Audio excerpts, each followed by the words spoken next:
ကုလသမဂ္ဂတွင်းမှုချုပ်ကိုနိုင်ကလည်းဒါဒီရခိုင်ရဲ့ယူရင်းနဲ့ပတ်သက်ပြီးတော့เนาะရိုဟင်ဂျာအရေးနဲ့ပတ်သက်ပြီးတော့အရဖတ်တော် AA ULA နဲ့ဆွေးနွေးဖို့သူတို့စီစဉ်နေတယ်ပြီးတော့အဲ့ဒီအတွက်လည်းပြင်ဆင်ထားပြီးပြီဆိုတော့တည်င်းဖတ်ပြီးတာနဲ့နောက်တရက်မကြဘူးကျွန်တော်တို့အာဆာခေါင်းဆောင်ကိုဘင်္ဂလားဒေ့ရှ်ကဖမ်းပေးလိုက်ပါတယ်ဆိုတော့မင်္ဂလာပါကျွန်တော်ကတော့ရေဝရှမ်းလေးပါအားလုံးပဲသာလီဆိုပါကျွန်တော်တို့ကြိုးစိုးနေပါခင်ဗျာဒီကနေ့မှာကျွန်တော်တို့တော်လန်တော်မိဘပြည်သူတွေနဲ့ညီကိုမောင်မတွေကိုဆွေးနွေးပြီးသွားမယ်ခေါင်းစဉ်ကတော်လန်ရေးအစိုးရတရက်ကိုချင်းကပ်လာတဲ့အာဆီယံနိုင်ငံတစ်နိုင်ငံဖြစ်တဲ့ဘင်္ဂလားဒေ့ရှ်အကြောင်းကိုဆွေးနွေးပြီးသွားမယ်။နောက်တော့မိဘပြည်သူတွေအရင်စိတ်ဝင်စားဖို့ကောင်းပါပါ။ဘာဖြစ်လို့လဲဆိုတော့ဘင်္ဂလားဒေ့ရှ်ကဘာကြောင့်တော်လန်တော်အစိုးရ ULA ကိုချင်းကပ်လာတာလဲ။ပြီးတော့ဘင်္ဂလားဒေ့ရှ်ကဘာကြောင့်အကြမ်းဖက်ခေါင်းဆောင်အာဆာနဲ့အဖွဲ့ဝင်တွေကိုဖမ်းပေးရတာလဲနောက်တစ်ခုကကြတော့ရိုဟင်ဂျာအရေးနဲ့ဘလောက်တောင်ပတ်သက်နေလဲဆိုတဲ့အကြောင်းတွေကိုစိတ်ဝင်စားဖွဲ့ကိုချေနဲ့ကျွန်တော်ရှင်းလေးတင်ပြပေးသွားမှာဖြစ်တယ်ဗျဟုတ်ပြီကိုချေဟုတ်ပါတယ်ခင်ဗျာကျွန်တော်တို့ဒီဘင်္ဂလားဒေ့ရှ်နိုင်ငံကရခိုင်ပြည်ပေါ့ဒီလက်ရှိဒီတိုလန်ရဲ့အစိုးရပေါ့နော်ဒီတိုလန်ရဲ့အစိုးရတရားလို့ပြောလို့ရတဲ့ ULA ဘက်ကိုဘာကြောင့်ရှေ့ကလာတာလဲဆိုတဲ့ဟာကိုပြောဖို့အတွက်ကျွန်တော်သမိုင်းကြောင်းကိုပြန်ကြည့်ဖို့လိုတာပေါ့နော်အဲ့တော့ကျွန်တော်ဒီသမိုင်းကြောင်းကိုနံပါတ်1ကျွန်တော်တို့ပြန်ကြည့်လိုက်မယ်ဆိုလို့ရှိရင်သူတို့ဟာဒီ1961လောက်မှာပို့ပြီးတော့ပေါ့နော်3ချမ်းခဲ့ကြတဲ့ဒီမူဂျာဟစ်လက်နက်ကိုင်အဖွဲ့အစည်းရှိတယ်ဒီမူဂျာဟစ်တွေကိုဒီ1962မတ်လ2ရက်နေ့မှာဦးနေဝင်းတက်လာတဲ့ခါဦးနေဝင်းတားတိတ်ထုတ်တယ်ပေါ့နော်သူစေရေးအပြင်းပြထန်တဲ့တိတ်ထုတ်တဲ့ခါမှာဒီအဲ့ဒီမှာနေပြီးတော့ဒီမေယူနေရှက်ဒေသလို့ခေါ်တဲ့မောင်တို့ဘူးသီးတော်ရသက်တောင်အဲ့ဒီ3နေရာကိုမေယူနေရှက်ဒေသလို့ခေါ်အဲ့ဒီမေယူနေရှက်ဒေသမှာနေထိုင်ကြတဲ့မွတ်စလင်တွေရောရခိုင်တွေရောအဲ့ဒီဘင်္ဂလားဒေ့ရှ်ဘက်ကိုထွက်ပြေးသွားရတယ်ပေါ့နော်ထွက်ပြေးပြီးတော့တင်းဆောင်ရတယ်အဲ့ဒီခါကျတော့ဒီမူဂျာဟစ်တွေကလည်းဘင်္ဂလားဒေ့ရှ်ကိုအရှိပြုပြီးတော့တိုက်နေတာဖြစ်တယ်အဲ့ဒီလိုအချိန်မှာသူကဘာလုပ်လိုက်လဲဆိုတော့ကဒီဦးနေဝင်းအစိုးရတက်လာတဲ့ခါကျတော့အဲ့ဒီမှာလက်ရှိဦးနေဝင်းကလည်းဒီသူ့ရဲ့ Social Alliance Party မဲအနိုင်ရရှိအတွက်ဒီမွတ်စလင်တွေကိုဒီဘလော့ခ်နိုင်ငံသားကတ်တွေထုတ်ပေးတယ်နောက်ပြီးဒီမေးပေးခွင့်တွေသူကအများကြီးလုပ်ပေးခဲ့တာပေါ့နော်အဲ့ဒီကဘင်္ဂလားဒေ့ရှ်နိုင်ငံကလည်းအဲ့ဒါကိုကြိုးဆိုတဲ့အနေနဲ့သူတို့ကအဲ့ဒီမှာနေပြီးတော့ဒီမေယူနေရှက်ဒေသမှာ3ချမ်းနေတဲ့မူဂျာဟစ်လက်နက်ကိုင်အဖွဲ့အစည်းတွေကိုသူတို့ဖမ်းပေးတာမျိုးတွေလည်းရှိခဲ့တယ်ပေါ့နော်နောက်ပြီးသူတို့ပြန်ပြီးတော့တိုက်ထုတ်တာလည်းရှိသေးတယ်ပေါ့ပြန်ပြီးတော့တိုက်ထုတ်ခဲ့တာလည်းရှိတာပေါ့နော်အဲ့ဒီကမူဂျာဟစ်တွေကဘင်္ဂလားဒေ့ရှ်မှာလည်းနေလို့မရတော့ဘူးအဲ့ကမြန်မာပြည်ဖြစ်မှာလည်းနေလို့မရတော့တဲ့ခါသူတို့ဘာလုပ်ကြလဲဆိုတော့လက်ထက်ရှာပွဲအခမ်းအနားလုပ်တယ်အဲ့ကဒီလက်နဲ့ရှာပွဲအခမ်းအနားကိုမောင်တော်မြို့မှာလုပ်တယ်အဲ့ဒီမှာသူတို့ဒီဇူလိုင်လမှာပဲ1962ခုနှစ်ဇူလိုင်လထဲမှာပဲလက်နဲ့ရှာပွဲအခမ်းအနားလုပ်တယ်လက်နဲ့ချပွဲဆိုတာကဘယ်သူစီမှာလက်နဲ့ချတာဒီလက်ရှိနေပြီးတော့စစ်တပ်စီမှာပေါ့နော်အဲ့ဒီရှင်တော့ကနေစစ်တပ်အုပ်ချုပ်တာကိုဦးနေဝင်းအုပ်ချုပ်တာကိုအဲ့ဒီကဒီဦးနေဝင်းစီမှာဒီသူတို့ကလက်နဲ့ရှာပွဲအခမ်းအနားလုပ်တယ်လက်နဲ့ချအလင်းဝင်တယ်လက်နဲ့ချအလင်းဝင်တယ်အဲ့တော့ဒီလိုလက်နဲ့ချအလင်းဝင်တဲ့ဟာကိုအဲ့ဒီရှင်တော့ကာကွယ်ဦးစီးချုပ်ကျေဘုံမူချုပ်အောင်ကြီးကနေပြီးတော့ဘုံနဲ့သူကကာကွယ်ဦးစီးချုပ်ပဲသူကကျေတက်ကဘုံမူချုပ်အောင်ကြီးကမိတ်ခုံစကားပြောခဲ့တာပေါ့နော်အဲ့လိုမိတ်ခုံပြောခဲ့တာကိုတက်မတော့ခေရေးဂျာနေဒီမှာလည်းပို့ပြခဲ့သလိုဘင်္ဂလားဒေ့ရှ်နိုင်ငံရဲ့အဲ့ဒီရှင်တော့ကသူတို့နိုင်ငံပိုင်မီဒီယာတွေမှာလည်းအကြေတဝက်ပို့ပြခဲ့တာကိုတွေ့ရတယ်โอเคဘုံနော်အဲ့တော့ဒီဆိုလိုတာကဒီဘင်္ဂလားဒေ့ရှ်နိုင်ငံဟာဘုံနော်ဒီသူတို့ဒီလက်ရှိဒီဘုံနော်ဒီသူတို့နိုင်ငံမှာရောက်နေတဲ့မွတ်စလင်တွေပေါ့နော်ဒီရခိုင်ပြည်ဘွားမွတ်စလင်တွေရှိမယ်ဒါမှမဟုတ်လေဥမာသူတို့နိုင်ငံထဲကနေခိုးဝင်လာတဲ့မွတ်စလင်တွေလည်းအနေနဲ့ရှိလို့ရှိမှာပဲအဲ့လိုလူတွေအခွင့်အရေးတွေကိုရမယ်ဆိုလို့ရှိရင်သူတို့ဟာဒီအစိုးရတရက်ကိုသူတို့ပူပေါင်းဖို့ပေါ့နော်ကဲဖို့သူတို့မနှောက်နေဘူးပေါ့နော်သူတို့မနှောက်နေဘူးဆိုတော့ကျွန်တော်တွေ့ရတယ်ပေါ့ဟုတ်ကဲ့ပါဗျာဒါဆိုရင်ကျွန်တော်တို့ဒီရခိုင်ပြည်ဟာကျွန်တော်တို့ဒီခေတ်သမိုင်းဆက်စစ်ပေးစစ်တမ်းကြီးမားမားတင်ခဲ့တဲ့နေရာတစ်ခုလို့ကျွန်တော်တို့တမိုင်းမှာကျွန်တော်တို့တွေ့ရတယ်ပေါ့နော်ဟုတ်ပါတယ်သူတို့ဒီရခိုင်ပြည်မှာဘယ်လောက်ထိစစ်တမ်းတွေတင်ပြီးတော့ရခိုင်လူမျိုးဒါဘယ်လောက်ထိဒါခံစားခဲ့ရလဲအဲ့ဒီအကြောင်းလေးနည်းနည်းလေးကျွန်တော်တို့ဒါမိဘတွေအချို့လူငယ်တွေမသိသေးတာလည်းရှိမယ်အဲ့ဒါလေးလည်းကျွန်တော်တို့ဆွေးနွေးဖို့လိုမယ်ဟုတ်ပါတယ်ခင်ဗျာအဲ့တော့ဒီကျွန်တော်ကပေါ့တော့ဒီဘာလဲဆိုရခိုင်ပြည်နယ်မှာဒီစစ်ဘေးဓာတ်သက်တာတခြားတိုင်းရင်းသားလူမျိုးတွေတဲ့အဆိုးအဆုံးခံရတဲ့လူမျိုးလို့ကျွန်တော်တို့ပြောလို့ရတာပေါ့နော်ဟုတ်တယ်ဒါဆိုကျွန်တော်တို့တီးဖို့လည်းလိုအပ်တယ်ဟုတ်ပါတယ်ခင်ဗျာပြီးတော့ဒီအခြေအနေကနေပြီးတော့ရုံးထားလာတဲ့အာရခတက်တော်ဘယ်လောက်ထိခက်ခဲလဲဆိုတာလဲကျွန်တော်တို့နားလည်ဖို့လိုတယ်ဟုတ်ပါတယ်ဆိုတော့အဲ့ဒီမှာသူတို့စပင်းစစ်တမ်းကြီးမားတင်ပြီးတဲ့အချိန်မှာရခိုင်လူမျိုးတွေကရခိုင်မြေပေါ်မှာ လူကြီးဘလောက်တောင်ဘလောက်ထိပဲကြံခဲ့တယ်လို့သိရတယ် ဟုတ်ပါတယ်ဒီ1984ပေါ့နော်ဒီ1984ဘိုးတို့ခရကနေပြီးတော့ရခိုင်နိုင်ငံကိုစလို့သိမ့်ပလိုက်တယ်သိမ့်ပလိုက်တဲ့ကသူ့ရဲ့စက်ရေးကအရင်ပြင်းထန်လွန်တဲ့အတွက်ရခိုင်ပြည်နယ်မှာလူရဲ့တသိန်းကျော်ပဲကြံခဲ့တယ်လို့ကျွန်တော်သမိုင်းမှတ်တမ်းမှာကျွန်တော်တို့ဖတ်ရတယ်ပေါ့နော်တနိုင်ငံလုံးရခိုင်နိုင်ငံတနိုင်ငံလုံးမှာလူရဲ့တသိန်းကျော်ပဲကြံခဲ့တယ် ကဲ ဟုတ်ကဲ့ပါခင်ဗျာ နော်လူကြီးတန်းနဲ့ချီပြီးတော့နေထိုင်ခဲ့တဲ့ကျွန်တော်တို့ရဲ့မျိုးနယ်စုအများအပြား ဟုတ်ပါတယ် ပြီးတော့ဒါရခိုင်ဆိုတာကရခိုင်တစ်ခုတည်းရှိတာမဟုတ်ပါဘူး ဟုတ်ပါတယ် ရခိုင်မှာလည်းပဲကျွန်တော်အခြားသောမျိုးနယ်စုတွေအများကြီးရှိပါတယ် ဟုတ်ပါ ဆိုတော့ဒီလိုမျိုးနယ်စုတွေကျွန်တော်တို့ဒါတိုင်းသားညီကိုမောင်နှမတွေဘလောက်ထိတောင်မှစစ်ဘေးစစ်တမ်းတင်ခဲ့ရလဲဆိုတာကိုကျွန်တော်တို့အဲ့ဒီအချိန်ကလူကြီးရခိုင်ပြည်လုံးမှာအသိန်းတော့ပဲကြံခဲ့တဲ့အချိန်အထိဖြစ်သွားခဲ့ရတဲ့ဖြစ်ရမှန်တကယ်ကိုရှိခဲ့ပါတယ်ဆိုတော့အခုအခြေအနေမှာကျွန်တော်တို့ဒီအာစာပေါ့နော်အာစာနဲ့ပတ်သက်ပြီးတော့ကျွန်တော်တို့မိဘတွေကအရန်စိတ်ဝင်စားနေတယ်ပြီးတော့ဒီအဖွဲ့ကဘလို့ဖြစ်လာတာလဲပြီးတော့ဒီအာစာဖြစ်ဖို့သူတို့တွေဘလို့မျိုးလူစုခဲ့တာလဲပြီးတော့ဘလို့မျိုးစီးအောင်ခဲ့လဲနော်ဒါတွေကိုကျွန်တော်တို့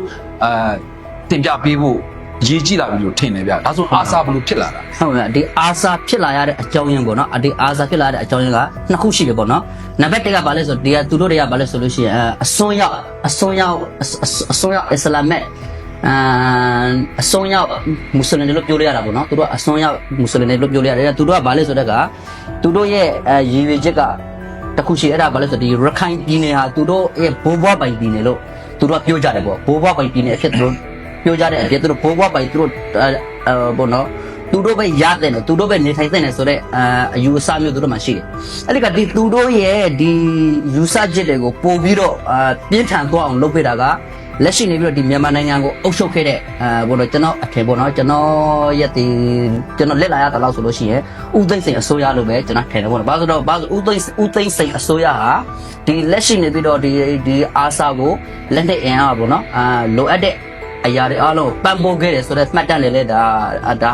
လက်ရှိအေးမှာလည်းရှိပြီးသားဖြစ်ကောက်ဖြစ်ပါလိမ့်မယ်ပေါ့နော် ဟုတ်တယ်ကျွန်တော်တို့အဲ့ဒီမှတ်တမ်းသက်သေတွေကိုဒါလက်ရှိပေါ့နော်ကျွန်တော်တို့ system တွေတက်ခတ်သိမ့်ပိုက်ခဲ့တဲ့ကျွန်တော်တို့ဒါ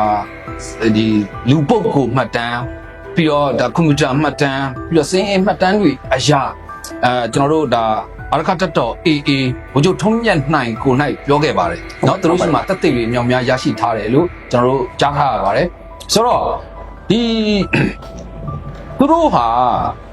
ာဒီခေတ်ဆက်နော်သူတို့အာဏာတည်မြဲဖို့ ဟုတ်ပါဘူး ကျွန်တော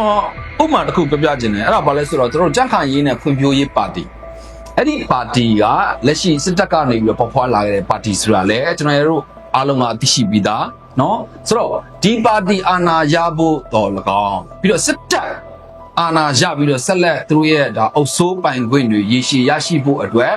်ဒါကျွန်တော်တို့ရခိုင်ပြည်နယ်ကိုခိုးဝင်လာတဲ့နီလန်မျိုးစုံနဲ့ခိုးဝင်လာတဲ့သူတွေကိုဒါနိုင်ငံသားမှတ်ပုံတွေနေထုတ်ပေးလိုက်တဲ့ပြဿနာကနေပြီးတော့လဲစခဲ့တာလို့လဲလို့သုံးသပ်နေကြ ဟုတ်ပါတယ်အဲ့ဒါတကယ်စခဲ့တာပေါ့နော်ဘာလို့ဆိုတော့သူကဒီ1962 match လ2ရက်နေ့မှာတက်လာတဲ့ဦးနေဝင်းရဲ့ socialist လမ်းစဉ်ပါတီကစခဲ့တာပေါ့ โอเค ဒီကဒီအဲ့ဒီကလေးရပဲကျွန်တော်တို့ကဘာလဲဆိုတော့ကသူတို့ကဘာလုပ်လိုက်လဲဆိုတော့ကဒီသူတို့ရဲ့ပါတီမေးအနိုင်ရဖို့အတွက်ခိုးဝင်လာတဲ့မွတ်စလင်တွေကိုသူတို့ကဘာလုပ်ပြလဲဆိုနိုင်ငံသားကတ်တွေအများကြီးထုတ်ပေးလိုက်တယ်ထုတ်ပေးလိုက်ပြီးတော့သူတို့ပါတီမေးအနိုင်ရတဲ့ခါမှာနောက်ထပ်လိုလာတဲ့လူတွေကဘောနော်ဘယ်လိုပြန်ပြီးတော့သူတို့လူအခွင့်အရေးတွေတောင်းဆိုလာတယ်သူတို့နိုင်ငံသားဖြစ်ခွင့်တွေတောင်းဆိုလာတဲ့ကဥနေဝင်းကဘာလုပ်လိုက်လဲဆိုတော့က1988ခုနှစ်မှာနဂါမင်းစစ်စင်ရင်နဲ့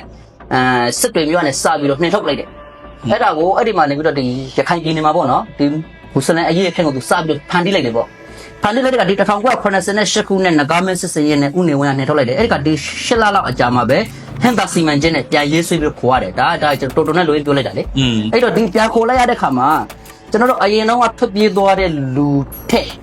ဘောနော်ပို့ပြီးတော့ရောက်လာတာကိုကျွန်တော်တွေ့ရတယ်ဥပမာဆိုလိုတာက1988ခုနှစ်မှာဒီလက်ရှိနဂါမဲစစ်စင်ရင်တွေကြောင့်ထွက်ပြေးသွားတဲ့လူတွေရှိတယ်ဒါပေမဲ့ဒီဟန်တာစီမန်ချင်းနဲ့ပြန်ရေးဆွဲပြီးတော့ခေါ်တဲ့ခါဟန်တာစီမန်ချက်စီမံကိန်းရေးဆွဲပြီးတော့ခေါ်တဲ့ခါမှာလူပိုတွေပါလာတာပေါ့ဥပမာအရင်တော့လူ3000တရားပါလာတယ် ကျွန်တော်တို့ဒါပြည်သူအစိုးရတရက်ပေါ့နော် ဟုတ်ကဲ့ တက်လာတဲ့ဒေါန်ဆန်းစုကြည်တို့ကျွန်တော်တို့ဒါပြည်သူ့အစိုးရတက်လာတဲ့အချိန်မှာလည်းဒီကိစ္စဒီအရေးကိုတော်တော်လေးကိုဘယ်လိုပြောမလဲပပနဲ့ချင်းကပ်ပြီးတော့ဆောင်ရွက်ကြရတာတွေကျွန်တော်တို့တွေ့ရတယ်ပြီးတော့လူကြီးတွေကစာစီစစ်နေရတဲ့အခြေအနေတွေလည်းအများကြီးတွေ့ရပါတယ်ဗျာဒါကတော့လက်ရှိရခိုင်ထဲမှာ ဖြစ်ပျက်နေတဲ့ရှုပ်ထွေးတဲ့ပုံစံတွေပါ ဟုတ်ပါတယ်ခင်ဗျာ ဟုတ်ပြီကျွန်တော်တို့ဒီတော်လန်ရေးအစိုးရတရက်ဖြစ်တဲ့အခုလက်ရှိရခိုင်ပြည်ကိုလည်းပဲကျွန်တော်တို့ထိန်းချုပ်ထားနိုင်ပြီဖြစ်တဲ့ ULA နဲ့ဒါချင်းကပ်ဖို့ပြီးတော့ ULA နဲ့ဆက်ဆံဖို့အထိဖြစ်လာတဲ့အာဆီယံအဖွဲ့ဝင်နိုင်ငံတနိုင်ငံဖြစ်တဲ့ဘင်္ဂလားဒေ့ရှ်ဒါကတော့တော်စိတ်ဝင်စားဖို့ကောင်းတယ်ဗျအခုကျွန်တော်တို့လူမှုကွန်ရက် social စာမျက်နှာသတင်းတွေမှာလည်းပဲဒါအာဆာခေါင်းဆောင်အကြမ်းဖက်အဖွဲ့ကိုဘင်္ဂလားဒေ့ရှ်ကဖမ်းပေးလိုက်တယ်ပြီးတော့ဒီမတိုင်ခင်အရှိတရက်မှာလည်းပဲဒါကုလသမဂ္ဂအတွင်းရေးမှူးချုပ်ကိုနိုင်ကလည်းဒါတကယ်လို့ဒီရခိုင်ရဲ့ယူရင်းနဲ့ပတ်သက်ပြီးတော့เนาะရိုဟင်ဂျာအရေးနဲ့ပတ်သက်ပြီးတော့ဒါဒီအရကတတော် AA ULA နဲ့ဆွေးနွေးဖို့သူတို့တွေစီစဉ်နေတယ်ပြီးတော့အဲ့ဒီအတွက်လည်းပြင်ဆင်ထားပြီးပြီဆိုတော့တည်င်းဖတ်ပြီးတာနဲ့နောက်တရက်မကြဘူးကျွန်တော်တို့အာဆာခေါင်းဆောင်ကိုဘင်္ဂလားဒေ့ရှ်ကဖမ်းပေးလိုက်ပါတယ်ဆိုတော့ဒါနဲ့ပတ်သက်ပြီးတော့ဒါဘယ်လိုမျိုးတိုက်ဆိုင်မှုတွေရှိနေတယ်လို့ထင်တယ်သူတိုက်ဆိုင်မှုရှိတယ်ပေါ့နော်တိုက်ဆိုင်မှုဆိုတာတဲ့သူကဒါကိုနိုင်ငံရေးကစားတယ်လို့ပဲကျွန်တော်ထင်တယ်အဲ့ဒါကြောင့်မို့လို့လက်ရှိနေပြီးတော့ AA အနေနဲ့ပေါ့နော်ဒီလက် ULA AA အနေနဲ့ပေါ့နော်သူလည်းသိထားပြီးကောင်းကျွန်တော်တို့ထက်တော့ပို့ပြီးတော့ပေါ့နော်သိထားပြီးကောင်းသိထားလိမ့်မယ်အဲ့တော့ဆိုလိုတာကဒီလက်ရှိဘင်္ဂလားဒေ့ရှ်နိုင်ငံကသူကဘာလဲဆိုတော့ကသူတို့စီကနေရခိုင်ပြည်နယ်ဘက်ကိုခိုးဝင်လာတဲ့လူမရှိပါဘူးလို့သူတို့ပြောထားတယ်ရခိုင်ပြည်နယ်ကနေပဲသူတို့စီကိုခိုးဝင်လာတဲ့လူတွေရှိပါတယ်လို့သူတို့ကပြောထားတယ်ဆိုတော့ဒီဟာတွေကဘာလဲဆိုတော့ကစီးပွားရေးကြက်တက်လာတဲ့အခုလက်ရှိနဲ့အမေရိကန်နိုင်ငံကလည်းဘယ်လိုခေါ်ပလဲဒီထောက်ပံ့မှုတွေပြတ်တောက်သွားတာရှိတယ်ဘင်္ဂလားဒေ့ရှ်ကလည်းငကိုရဲမှာချမ်းသာတဲ့နိုင်ငံမဟုတ်ဘူးဟုတ်ပါတယ်ပြီးတော့ဒီအခြေအနေမှာရိုဟင်ဂျာတွေအင်အားသိမ်းနဲ့ချီတဲ့လူတွေကိုတင်ကျွေးဖို့ရလဲသူတို့အတွက်ကတော်တော်ကြီးကိုပြဿနာတက်နေတယ်ပြောချင်တာကတော့မတင်ကျွေးနိုင်တော့တဲ့အခြေအနေလို့ပဲလက်ရှိတွေ့မြင်နေရတယ်ဆိုတော့ဒါနဲ့ပတ်သက်ပြီးတော့လည်းပဲအရင်ချိန်ကတော့ဒါဘာလို့ကျွန်တော်တို့ဥရောပနိုင်ငံတွေကနေပြီးတော့ကျွန်တော်တို့ထောက်ပံ့မှုမျိုးစုံနဲ့သူတို့တွေဒါတွေကိုတော့ဒါဒုတ်ပေးထားနိုင်တဲ့တောင်းခံထားနိုင်တဲ့အခြေအနေတွေတော့ရှိတယ်အခုချိန်မှာသူတို့လည်းတင်မကျွေးနိုင်တော့ဘူးတင်မကျွေးနိုင်တော့တဲ့အချိန်မှာဒီရိုဟင်ဂျာမိသားစုတွေကိုဒါရခိုင်ထဲမှာပြန်ပြီးတော့နေရာပြန်ချဖို့အတွက်အတွင်းမှုကကုလသမဂ္ဂအတွင်းမှုကစကားဟလာပေါ့နော်ဟုတ်ပါတယ်ဆိုတော့ဒီပုံမှာကျွန်တော်တို့အများကြီးသုံးသပ်စင်ကျင်သုံးသပ်ရမယ်သတိထားရမယ်ဆိုတော့စစ်မြေပြင်မှာကျွန်တော်တို့ ULA/AA ကိုအကြမ်းဖက်အဖွဲ့ဖြစ်တဲ့မအားလှမင်းအောင်လှိုင်အုပ်စုကဘလို့မနိုင်တော့ဘူးရခိုင်ပြည်ကိုလည်းလက်လွတ်ရမယ်ဆိုတာသူတို့သိတယ်ဆိုတော့ဒီအချိန်လေးမှာသူတို့တွေဘလို့မျိုးဗီဇမျိုးကိုဖန်တီးလဲဆိုတာကိုကျွန်တော်တို့တော်တော်ကြီးကိုစောင့်ကြည့်ဖို့ကောင်းတယ်ပြီးတော့ဟုတ်ပြီအဲ့ဒီရိုဟင်ဂျာတွေကိုကျွန်တော်တို့ဒါရခိုင်တဲကိုပို့လိုက်မယ်ရခိုင်တဲကိုဝင်လာမယ်ဆိုရင်အဲ့ဒီထဲမှာကောကျွန်တော်တို့ခုနကတော့အာဆာအကြမ်းဖက်အဖွဲ့တွေမပါလာနိုင်ဘူးလို့ကျွန်တော်တို့ပြောလို့ရအောင်ပေါ့နော်ဘာလို့ဆိုတော့ကျွန်တော်တို့ဒီဒုက္ခသည်စခန်းတွေထိသွားပြီးတော့အာဆာကနေပြီးတော့စစ်တင်နဲ့ပေးတယ်ဆိုတဲ့သတင်းတွေလည်းကျွန်တော်တို့ကြားသိထားရတယ်တစ်ဖက်ကကြည့်မယ်ဆိုရင်လည်းပဲမဟာလာတရုတ်ကိုအရန်ကိုအားကိုးထားတယ်ဆိုတော့တရုတ်ရဲ့ပါဝင်ပတ်သက်မှုလက်ရှိအရေးမှာဘယ်လောက်ထိပါနေလဲဆိုတာလည်းကျွန်တော်တို့တော်တော်လေးကိုစိတ်ဝင်စားဖို့ကောင်းတယ်ဟုတ်ပါတယ်ခင်ဗျာဒီတော့ဒီလက်ရှိနေပြီးတော့ဒီဘင်္ဂလားဒေ့ရှ်နိုင်ငံကနေပြီးတော့မွတ်စလင်တွေကိုကျွန်တော်တို့ဘောနော်သူတို့အခုနအခုပြောသလိုပေါ့စီဘောသူတို့မှာထောက်ပံ့မဲ့ဘောနော်လက်ရှိသူတို့မကျွေးနိုင်တော့ဘူးပုံမှန်လေးပြောမကျွေးနိုင်တော့ဘူးမကျွေးနိုင်တော့တဲ့အခါသူတို့ကဘာလဲဆိုတဲ့အခါသူတို့နိုင်ငံမှာလည်းသူတို့မထားနိုင်တော့ဘူးဆိုတဲ့သဘောမျိုးတက်ရောက်တဲ့အတွက်ကြောင့်မလို့ ULA/AA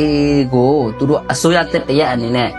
ကြိုးဆိုတဲ့သဘောမျိုးနဲ့ဒါအဲ့ဒီအာဆာအကြမ်းဖက်ခေါင်းဆောင်ကိုဖမ်းပေးတာလို့ကျွန်တော်မြင်နေပေါ့နော်။ဘာလို့ဒီအာဆာအကြမ်းဖက်ခေါင်းဆောင်ကိုဖမ်းပေးခြင်းလို့သူတို့အရင်ကတည်းကသူတို့ဖမ်းပေးလို့ရတယ်။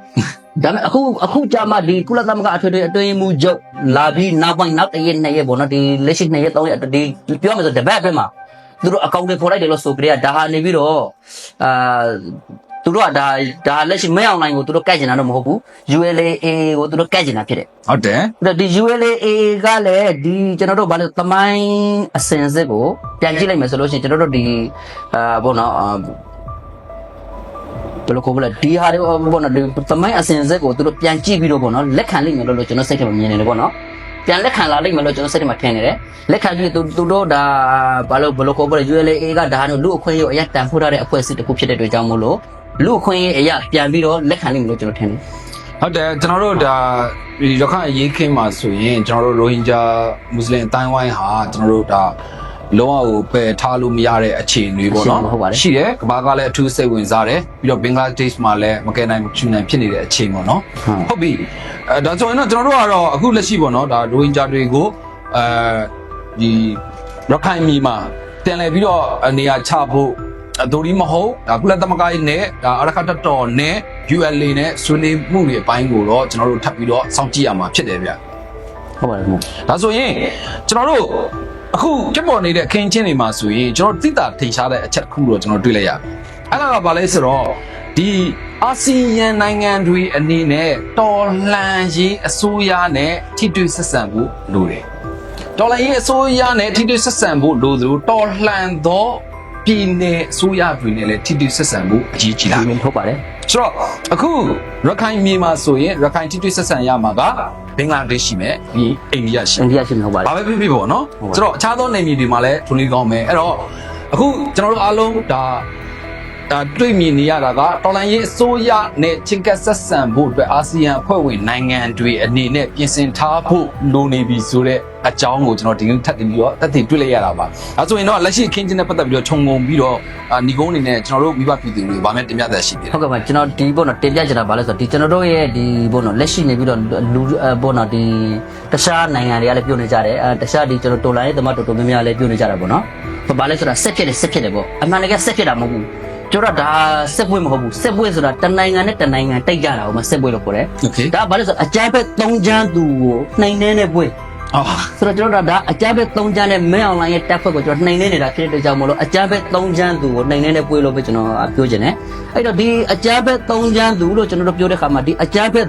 ဒီလက်ရှိပေါ့နော်လက်ရှိဒီနိုင်ငံတွေအခုလက်ရှိနေအာဆီယံအဖွဲ့ဝင်နိုင်ငံတွေရောဒါမှမဟုတ်အာဆီယံကိုယ်တိုင်ကရောကျွန်တော်ဒီအကြမ်းဖက်၃ချမ်းသူတဲ့ဆက်သွေးမလားဒါမှအကြမ်းဖက်၃ချမ်းသူကိုနှိမ်နေနေတဲ့လက်ရှိဒီဒေါ်လာရေးတက်ဖွဲ့ဝင်တွေပေါ့ တော်လိုင်းတပ်ဖွဲ့ဝင်တွေတော်လိုင်းအစိုးရတွေနဲ့ ပူပေါင်းမလားဆိုတဲ့ဟာကိုပဲဒါထက်သွင်းစဉ်းစားဖို့လိုအပ်တယ်တကယ်လို့ဒါသူတို့ဖက်ကနေပြီးတော့အဲ့ဒါမျိုးမဟုတ်ခဲ့ဘူးဆိုလို့ရှိရင်သူတို့ကဒါနေပြီးတော့အကြမ်းဖက်၃ချမ်းသူကိုအားပေးတဲ့အာဆီယံလို့ပဲကျွန်တော်ပြောချင်တယ် ဟုတ်ကဲ့ရှင်းပါတယ် ဟုတ်ပါတယ်ခင်ဗျာ ဆိုတော့ကျွန်တော်တို့အားလုံးပေါ့နော်ဒါလက်ရှိအာဆီယံနိုင်ငံတွေအနေနဲ့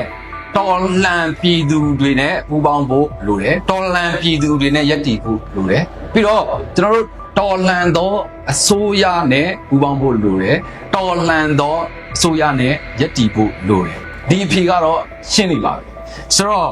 လက်ရှိကျွန်တော်တို့တော်လှန်ရေးရဲ့ဒါနောက်ဆုံးသောပွဲမှာလဲကျွန်တော်တို့ပြည်သူအူးချင်းစီတိုင်းကတေချာစွာခွဲချမ်းမှတ်သားထားပါတယ် ဟုတ်ပါတယ် ဒါကသမိုင်းမှာလည်းရှိတယ်ကျွန်တော်တို့လူငယ်တွေကျွန်တော်ပြည်သူအားလုံးကသိရှိပြီးသားဖြစ်ပါတယ်ဟုတ်ကဲ့ပါဒီကနေ့တင်ပြခဲ့တဲ့အကြောင်းအရာတွေကျွန်တော်မိဘတွေဒါသဘောကျမယ်လို့တော့မျှော်လင့်နေပြီးတော့ဒါမိမိတို့ရဲ့ပေါ့နော်အကြံပြုချင်တာဆွေးနွေးချင်တာတွေကိုကျွန်တော်ရဲ့ဗီဒီယိုကွန်မန့်မှာရေးပေးခဲ့ဖို့လည်းဖိတ်ခေါ်ပါတယ်ကျေးဇူးအများကြီးတင်ပါတယ် ဟုတ်ကဲ့ပါကျေးဇူးများတင်ပါတယ်